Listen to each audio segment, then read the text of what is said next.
আল্লাহ কোরআন শরীফের মধ্যে বলছে ওমা আরসালনাকা ইল্লা রহমাতাল লিল আলামিন। তার অর্থ হচ্ছে যে আমার রসুল আমার মোহাম্মদ হচ্ছে সারা জাহান কুল কায়নাতের জন্য রহমত।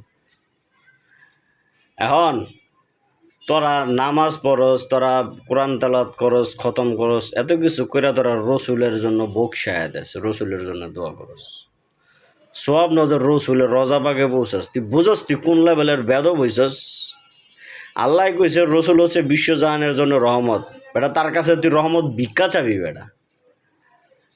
তুই কি করস?